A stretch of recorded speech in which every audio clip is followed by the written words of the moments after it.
All right, welcome to Art with Mansi, and I am so happy that you're here today. I am going to go through some of these cards that I've been making. Hi, Lisa. And I'm going to try to not only answer your questions about techniques and products, but also give you ideas on how you can make some of these cards at home if you have limited supplies and you are not a crafter to begin with. So I'm going to show some simple ones. Actually, let me do this if it's helpful. We can go through one by one, just go through all of them. So this is a card that I made with a stamp from Altenew. And I basically just use different dyes. So I have these inks from Memento, and I have Distress inks, and I have some inks from My Favorite Things, also, which are just regular inks for stamping, nothing fancy. Those are the three kinds of inks I have. I don't have any other inks. These are the three kinds of inks, the Distress ink, the Memento dye ink, and the My Favorite Things ink. And so I use these for stamping. I know people prefer a lot of different kind of brands, but this is kind of what I bought, and I don't have any space to buy any more stuff. So this is what I'm using. I don't even have re-inkers for these. So if one ink pad is kind of done, it's done. I don't have that shade anymore because I really don't have space to buy any more re-inkers. But even if you don't have stamps, you know, triangles are such an easy design to hand make. You can always just make some triangles with a ruler, and then you can just add your patterns. I'm getting a question from Lisa. Do you make the blank card? So yes, I do, and I actually wanted to show you. So what I do some days is I just sit and I cut out. I'm glad I had these here. So I have this cardstock. It's just regular cardstock.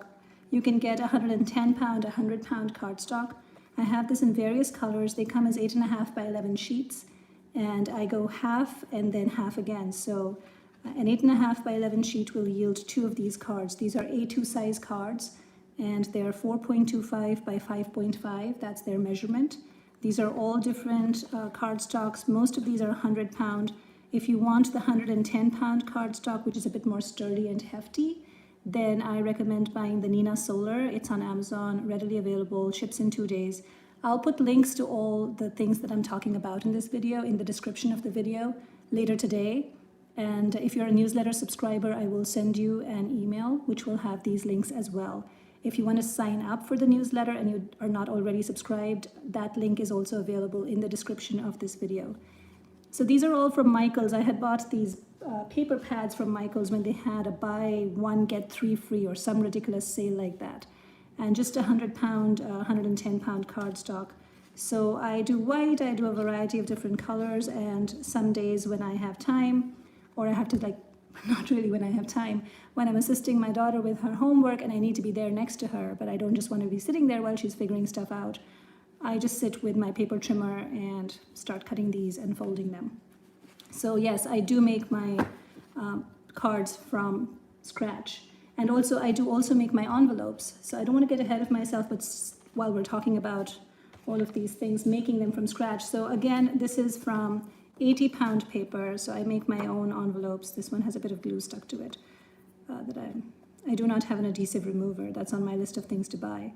But so yeah, I make my own envelopes as well. So this is 80 pound paper, so it's a bit lighter than 100 pound.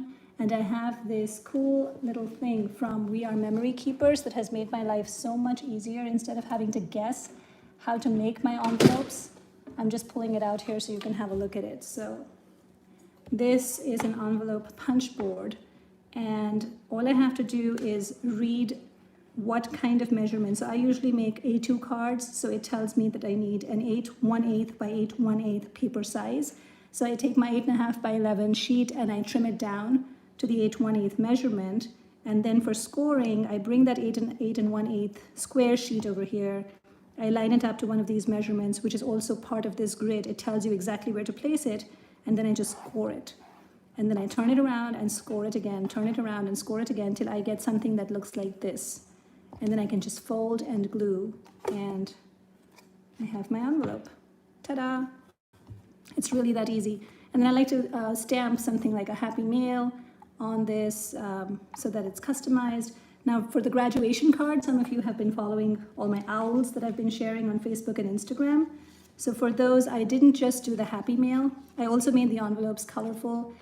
This is with 110-pound paper. This is sturdier envelopes because a lot of those owls have fancy embellishments and pearls, and I don't want them getting crushed. So I used sturdier paper, and then I also stamped the front of this envelope. So I thought that was really cool. I did rainbow colors. I think the kids will have a blast when they see like their names in bold and this coming from their teacher in the mail. So there's lots of cool stuff you can do just with envelope art also. So thank you, Lisa, for asking that question about making things from scratch.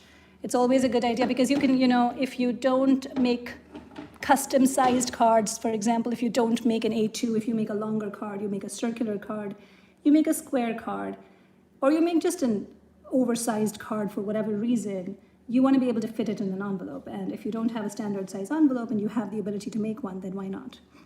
So that was that. And then for this card, so what I do usually is when I'm doing these, when I cut out these folded panels, I also cut out some panels that are just 4 by 5.25. So this is 4.25 by 5.5, and I cut out panels that are in these colors or in white that are 4 by 5.25, so just a tad smaller. And the reason I do that is that I do all my art on those panels. So this artwork is done on a panel and then stuck onto the card base. And that way, the reason I do that is because I get very, very messy. My hands get inky. You've probably seen me in process videos just having messy, inky hands, and I don't want that coming on the back of the cards or anywhere on the cards. It just gives it a nice professional touch. Same thing over here. So this was, again, a very simple card, but you can see that I did this on a separate panel that was smaller than the actual card base. So same technique you will see coming throughout actually in all of these is doing the artwork separate and then mounting it on a card base. So for this one, you can do triangles, just hand draw them or use a stamp, use some inks if you are stamping. What I also did was I had some alcohol ink paintings lying around, which I also did for this one, lying around, and I just cut that. So it looks like patterned paper, and I just like freehand cut it. So you can just freehand cut some shapes and stick them and align them in different ways, use different colors, see what works, what doesn't. I know Carrie had a question about how I use colors. She gave me a compliment about my ability to use colors really well. So I really took that compliment to heart. It means a lot to me because I am a self-taught artist. I have not gone to art school. I haven't learned color theory. This has been my best friend, the color wheel. I started with doing more analogous stuff where it was all like going by these colors, so all the harmonious colors used to be together. And then I started branching out and doing more of the opposites. And I find that opposites, I am more attracted to the opposite colors, the diametrically opposite colors. So I would do like a blue with an orange. I would do a violet with a yellow. I think that's more pleasing to the eye. And then I also discovered this website, and I will be listing that if I haven't. I think I already listed that in the description of this video. But one of the websites that really helped me when I was starting out was Design Seeds. And on Design Seeds, if you go to that website, they also have an Instagram account. If you go to that website, what they do is they will take color combinations, like for example, 4 or 5 colors.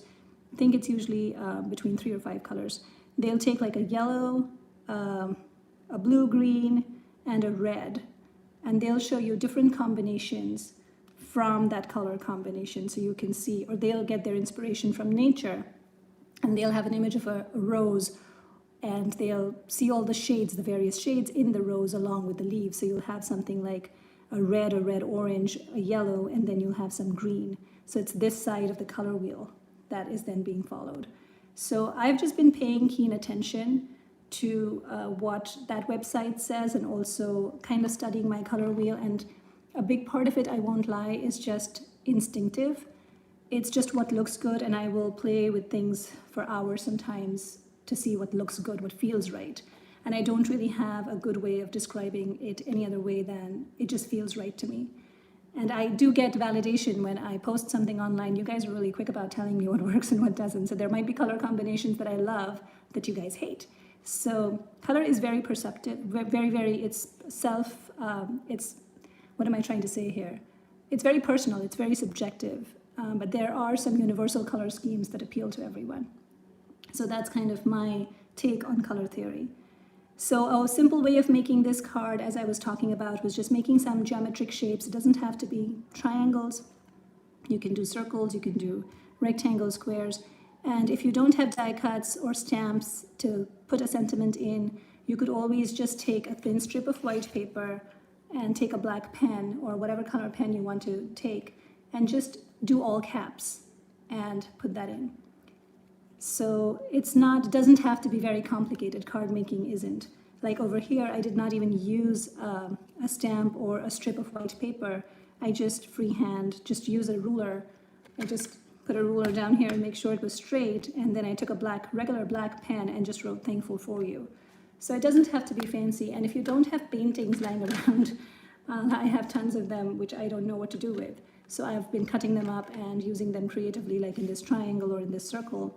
You have wrapping paper around in your house, you have newspaper, you have any kind of crafting paper. Just cut them up into different shapes and line them up and see what works, what doesn't. You'll find, things that are at oddities with each other provide a very strong contrast, and they can make for some really bold images. For example, in this one, there's like really bold circles, which I don't know why. I was just experimenting dropping alcohol inks. This is on Yupo paper. And I was just kind of trying to see what it does. So once I had a whole sheet of this pattern, it was too much. And that's the reason why it was sitting in my drawer. I didn't know what to do with it. It was overwhelming to just look at this pattern by itself. But when I paired it with this other painting that I had, it came to life. It just made sense. It was like a yin and yang. And this card is very simple. It's just plain pink paper. I stuck this on top. I put some pearls. I have a lot of these from my daughter's craft. I don't know why I bought them when she was in pre-K, but I have a lot of these, so I've just been using them. And so I just stuck them on, found some complementary colors here that looked harmonious, and did just random placement. But the card looked really blank when I had just the circle and the pearls. I thought the pearls would help. So I wrote "Thankful for you," and it still looked really blank. So I found this gold twine, which I need to stick a bit better. I can see it coming off over here. But all I did was just glue it on, and I just used regular Elmer's glue, but what I've done is, this is my daughter's school glue. Nothing fancy. And a lot of artists will tell you to buy fancy stuff, and for a reason. I just don't have space, so I'm just using what I have in my house. But I do have these fine tip, I will link to them. Again, something that's readily available on Amazon, but a great way to dispense your glue while not having it just splurt all over. So it has this fine needle point, and I can just put like a little thin stream over here and just stick on whatever it is. I use that for my dies and my sentiments. Also, I do glue dots for putting embellishments, and it just conserves glue. You're not wasting it, and it's just neater. I just feel I get sticky hands all over if I do a lot of gluing with regular glue bottles. So this is just an Elmer's. I think this is maybe a quarter of it emptied into this. I do like to thin it, so I dilute it a bit with some water. There's no specific ratio. I don't want it to be too runny, but I don't want it to be so thick that it doesn't come out of the needle point. So just kind of use your judgment if you plan to go that route. And again, I'll add a link to this particular thing, so you can buy it from Amazon if you want. So yeah, so I thought this was looking too plain, so I just added the gold twine, and then I used my white pen to just put some dots around the border. So there was no real like die cutting or anything fancy involved in this, and something that you can easily do at home. Ask your kids, if you have young kids at home, to choose patterns for you. Sometimes I ask my daughter, she's 6, and she will choose the most, to me, what it seems like is the most bizarre combinations, but they work. So, just because kids don't have a sense of what's right, what will work, what won't work. They just go by intuition, and they just kind of just know. So I would highly encourage making cards that use something from the house in terms of patterned paper and geometric shapes. It comes together really quickly. It doesn't have to be something that's long drawn and too intense and involved. Just kind of, experiment, have fun. And I also wanted to show you another very simple card, same technique. Took my paintings, cut them in triangles, placed them in different ways, big triangle, small triangle. It's one of the more simpler cards I have. Bless you, Mira. And I do have a this wonky stitch die cut from MFT stamps that I used for this particular panel. But if you don't have something like this, use a gray or black pen and just make a dash pattern around the edge, and that'll work too. So just make life simpler for yourself you don't have to have too many, you don't have to have stamps, you don't have to have die cuts. You can just do this at home. Just do scissors, use pattern paper, cut them with scissors, stick them, do some dashes, make some dots, write a sentiment, handwrite it, and you're done. So again, this is on a 4.25 by 5.5 panel. This is a much smaller panel. I wanted a lot of white space in this. So I did cut up a bunch of triangles. So in this one, I tried to combine it with a circle. And so again, same thing. This is the circle I did with distress inks, and then I added some shimmer pen. I have this shimmer pen from Scribbles. No, I forgot the brand. I'll look it up. But it's called Spectrum. That's right. It's a Spectrum Noir Sparkle pen, and I will add a link to this too. But you can just paint on, and it just adds this beautiful, very subtle shimmer. Again, it's not one of those have-to things that you can't craft without, but if you have it, use it. So I cut out the circle using a die cut from MFT stamps, and then I used distress inks to stain it, and sprayed some water to give that mottled effect over here. Added the shimmer pen around in a circle, stuck the triangles on, added some sparkles and gems, put some glue dots on because this white was looking too plain, put a sentiment, and that was that. So lots of different kinds of cards that can be made by just kind of using simple shapes, simple geometric shapes that can be easily done at home. Another thing that I had done earlier, some of you had watched me do this.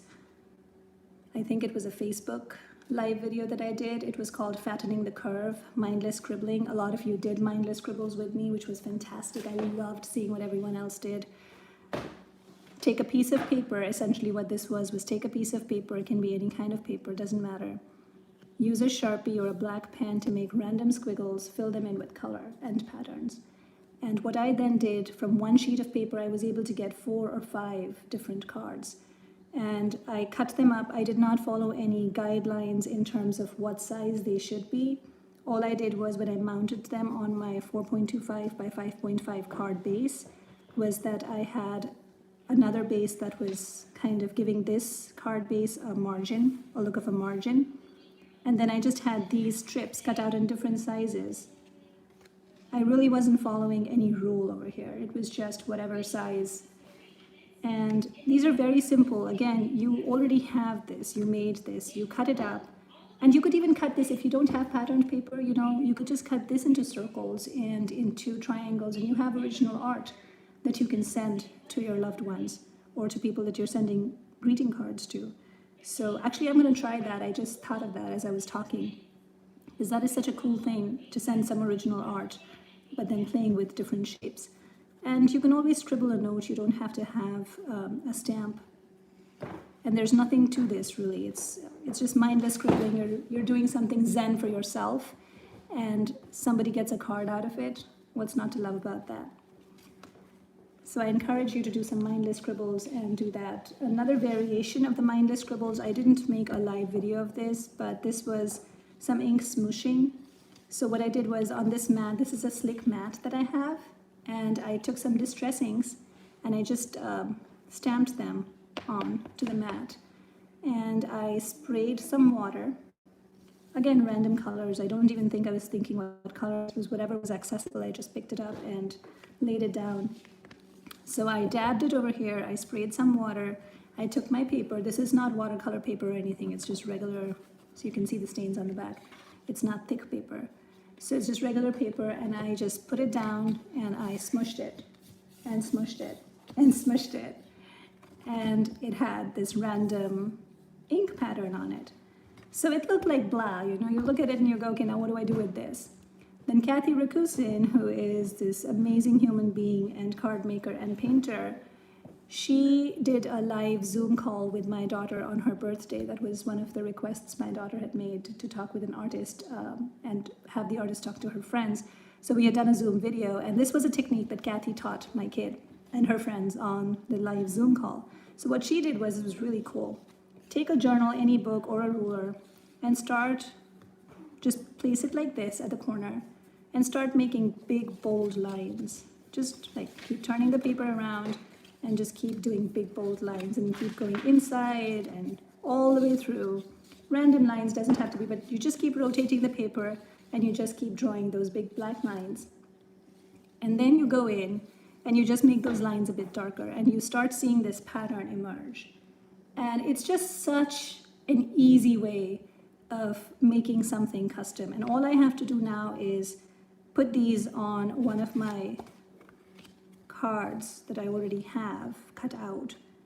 And I don't even have to have a sentiment on this.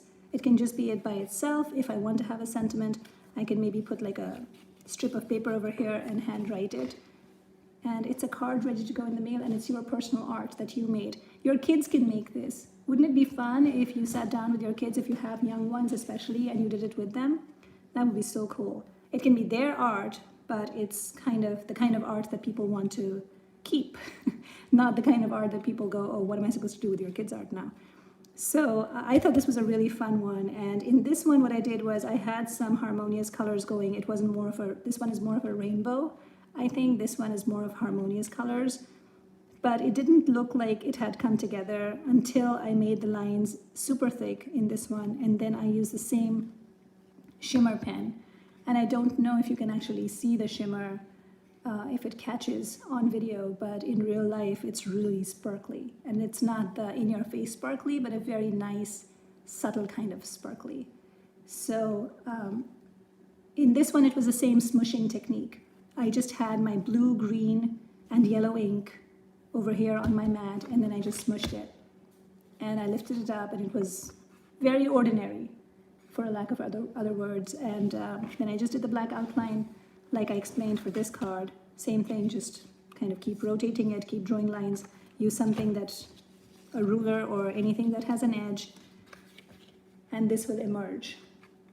So the water will, yes, Lisa, the water will make that look. So if you don't have distress inks, you can do this with watercolors. Just take some watercolors, spread them out on some kind of non-porous surface, and just spray some water on top and just smush. All you're doing is just smushing the ink around. And if you want, if there's enough interest, I can show this on another YouTube live. I can do another YouTube live, and I can actually show you, we can walk through this technique together and see what we make. So there's those two. Then here I wanted to show you a very simple one. You might have some dies that you want to make a quick, this is again, the background is the smushed ink. Just wanted to point that out. That is the reason why I had this out. Smushed ink, so you can see by itself, it looks really bland. But when I added the black over there, it just made it pop. So for this one, again, I think that these were both made at different times. I did the background at the same time, but I did this card before I did this. So I think I was gravitating toward the black. So for this one, since I had this background, I wanted to do something fun with it. I mounted it on black, and then I just had, this is not a die cut. These are pre-cut letters mounted on foam that I bought from this website called Momenta. And it's just a whole sheet of foam alphabets that they provide, and you can just pluck out whichever alphabets you want. And they're all brown, so they're all in craft paper. They're this color. So I stuck them on. Brown made the background look even more dull, and I was like, ugh, this is not going anywhere. So I took my black marker, Sharpie actually, and just kind of went over the letters and made them black. And they looked okay, but then I still wanted to embellish. My first instinct is always to reach out for my pens and start doodling, but I didn't want to doodle. So I just found some of these sequins and stars and stuck them on. This card, I kid you not, came together in 10 minutes. And the before and after, like when I started, I stared at this background for maybe 30 minutes, but the card came together in 10 minutes. So, sometimes you just kind of have to play around and make things work. So again, another very quick card. If you have alphabets or you have foam letters or something in craft stash somewhere, just use those and see, you can color them with a Sharpie and see what you can make with them. Now I'm seeing a lot of comments here, Claudia, Leslie, Lisa, Kavita. I'll do this technique on another YouTube live. I'll put that in my newsletter, and we can do this together. So we'll do a couple of different options. We can do some inks, we can do watercolors, we can even try with acrylics, or I do have some acrylic inks, so we can have some fun with it. So we can try this technique in another YouTube live. So another one that I wanted to show you that's really, really easy to make. This one, so what I did here was I actually have a stamp, and I had a lot of this colored paper. So I used the stamp on all of these different colored paper sheets, and then I cut them out, followed the lines of the stamp, cut them out, and stuck them. And then freehand cut the house shape and the tree shape. Cloud I had a die cut for, fence I had a die cut for. Home I used die cut letters again. But I will tell you a very simple way of making this. You don't have to stamp all of this like I did. This was an arduous process. I hated making this card. This was part of one of those classes that I took for online card classes, the spring card camp. And the reason I hated this class was not because of how it turned out, but because of how much effort it required and how much planning it required. And for me, card making or any kind of art requires the least amount of planning, as most of you who follow me know. It's all impromptu, it's spontaneous, it's intuition. So this was a challenge for me, but I did it. And that really was the one thing I had told myself halfway through when I was ready to give up was I'm going to finish doing this, but I'm going to find a better way of doing it. So the better, and not necessarily the better way for everybody else, but the better way for me would be to use pre-printed paper. You have some artwork lying around, use that, cut it out into whatever shapes you want, collage it together and make a scene. The idea is to have different colors in the same pattern lined up together in different formats to create a scene. That's the idea behind this card. And the quick way of making it, I even think this would look really good with brown paper packages and newsprint. I think it would be a very cool effect, and you could have like a silhouette of a tree or a silhouette of a person on top of it and have some words. So try that. That's also another, and I double mounted this, meaning that this has, this is the actual base of the card is orange, then I did a 4 by 5.25 yellow, and then I did a 3.75 by 4 panel, which actually had the artwork on it. So you can use whatever papers you have available and collage them, so to speak, together to make a scene. And it doesn't have to be this. It can be anything you want. And good motor skill use for kids. So if you have kids, again, I keep saying if you have kids because I have one and I have to find ways to engage her and help her stay creative and inspired. If you have kids, have them do the scissors, use the scissors and do the cutting for you. It'll be wonky, but that'll be very cool too. Okay, on to these cards. Very, very simple cards, and I love them. I do not like pink. I don't know why I have an aversion to pink, but these cards I love. So these were the do one thing and make two cards out of it technique, where I took a piece of white paper, and I don't have stencils. I don't have a lot of stencils, but I do have a lot of die cuts. So I made a stencil out of a die cut. It's My Favorite Things die cut. This is a discontinued die cut. It's a polka dot die cut. So basically what it is a steel plate with lots of circles in it. So when you run it through your die cut machine, you get a lot of holes. So I use those holes as a stencil, and I have saved all the holes that it punched out for another project, which I don't know when I'm going to use, but I have them in a Ziploc. So I just put that sheet of paper that I had die cut, and then I used distress inks, and I went over with three different colors. So I used 2 different shades of pink and a very light brown, and I just kind of stenciled over, got this pattern done, and then I moved the stencil, my die cut paper, just a tad to the right and to the bottom, and then I got this shadow effect that you see here. So it was a really cool thing to get like a patterned paper out of that die cut. And I did end up using that die cut for something else as a background. So I did the background, and then for the letters, I cut them out of the same inked paper. So I cut them out of this sheet here, and I saved the letters. I took the letters out when the die cut it, and I put those letters here. So I got two cards. So this one I stuck on dark pink base, and this one I put on a solid white base. And then I just added some dots, random dots around, and these cards were done. So this was a great 2-for-1 idea. If you don't have a die cut machine, if you don't have dies, another way of doing something like this would be to hand cut a heart out, and that would be really cool. You'd have a hole of a heart over here that you could place on colored cardstock, and you could use the actual heart that you made on another card over here. So you could use some shapes. You could come up with ideas of shapes that can be easily cut and use that idea. So those were some of the die cut stamped examples. I do have some others over here that you haven't seen on social media yet, but these were also fun and easy to make. I got this for cross stitching. So my daughter and I have just started. I've been teaching her how to do cross stitching, and so we found this fun die cut at MFT Stamps that makes these holes, and I've been using really heavy cardstock, like 120-pound cardstock with those dies. So it makes these holes, and then Mira, do you have one of your cross stitch examples handy that I can show? No. What about the card you made for Miss Rickabaugh? Can you get that? Oh. So I'll show you what we've been doing. We've been doing some cross stitching, which has been really fun.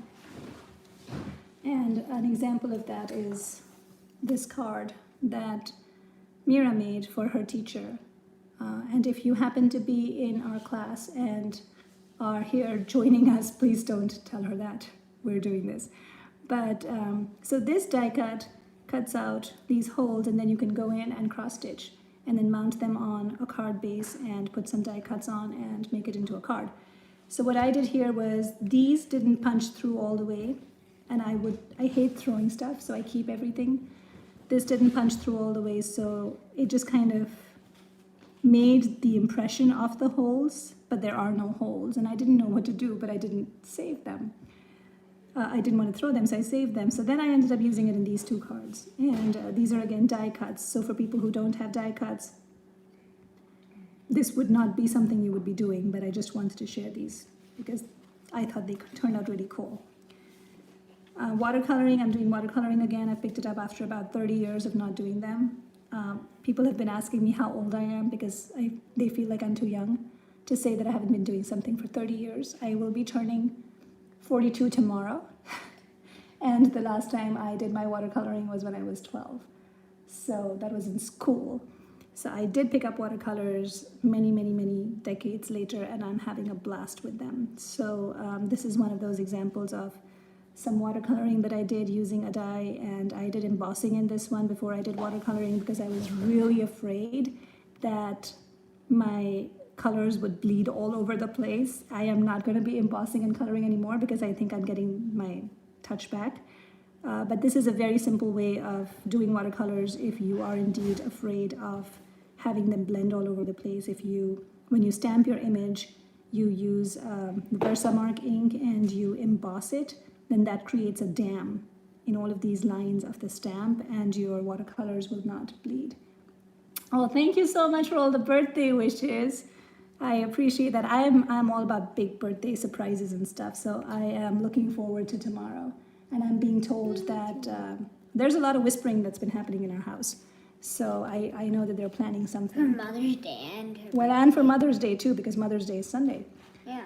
So some of you here might be doing jelly art stuff, gel plate printing, and I didn't want to leave you guys out and show you if you have these random prints lying around, like I have these leaves that I did a while ago, and I cut them out. I've just had them sitting around forever, not knowing what to do with them. Not forever. Well, I shouldn't say forever. It feels like forever because I did these last year, sometime in the fall. That's why there's a lot of maple leaves. But what I've been doing is I've been going back and embellishing them. So these are like the original prints that I got Some of them are really cool, like this one. I wouldn't touch this. I wouldn't do anything to this one. But there are others that were really, really bland. And so I've been going back in and adding some. I did another live video where I had done some lines. I think it was this one. Simple techniques of just enhancing your prints that you get from the gel plate. So I've been doing those, but then what do you do after you embellish them? So I wanted to show you some examples of what I did.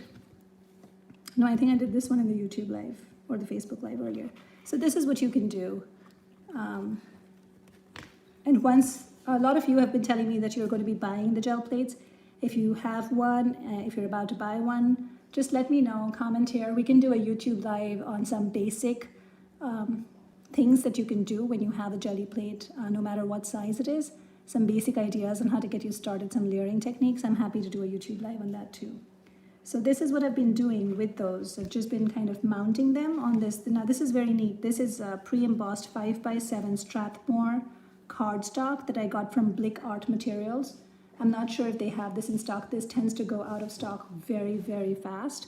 So I will add a link, but if you're not able to find them on Blick Art, I'll also add a link to Amazon. Amazon sometimes has these, but these are really handy. They're watercolor paper, so you could actually paint directly on this.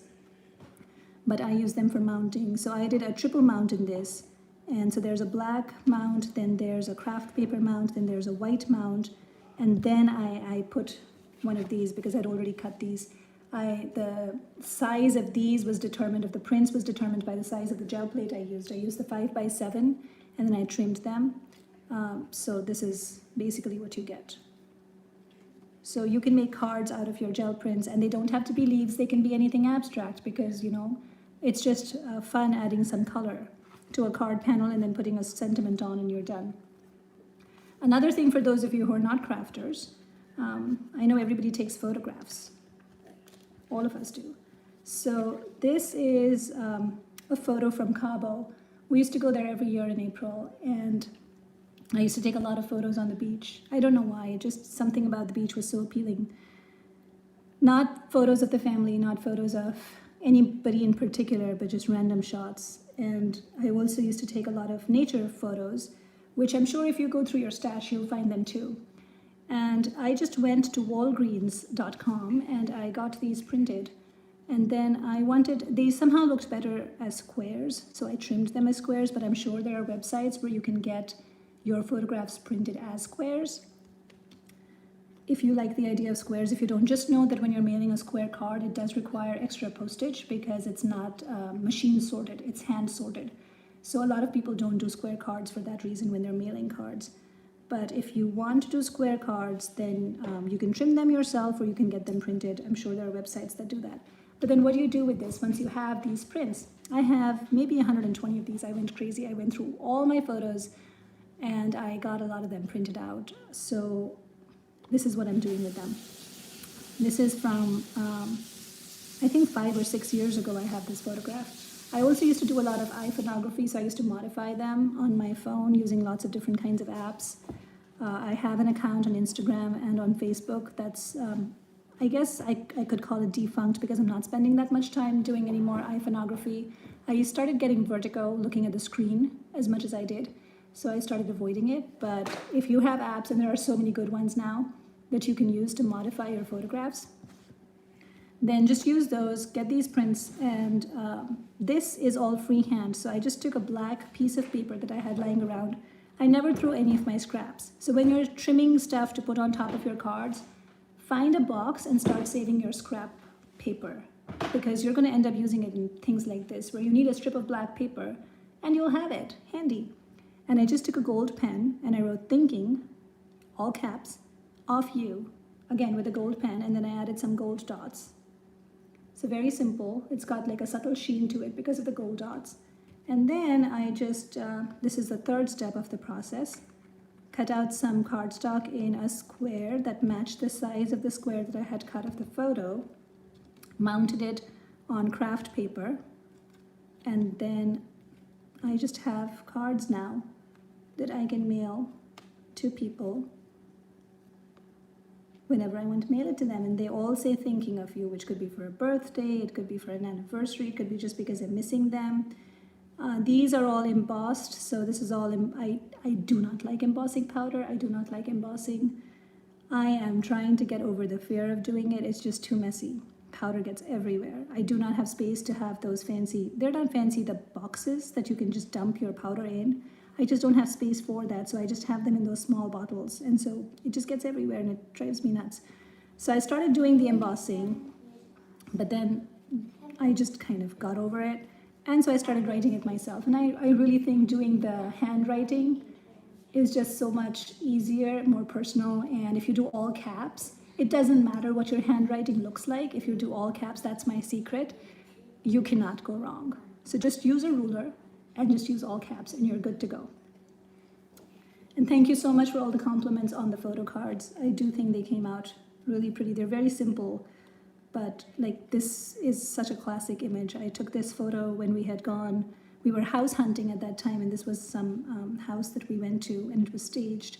And this just stood out. It just spoke to me, this vase. So, and then I just freehand scripted this and realized I shouldn't because my calligraphy is horrible. I shouldn't do that. Mira, you can do that in another room, please. So just doing all of these here. Photo cards is another option that you have. So these were all my examples for today.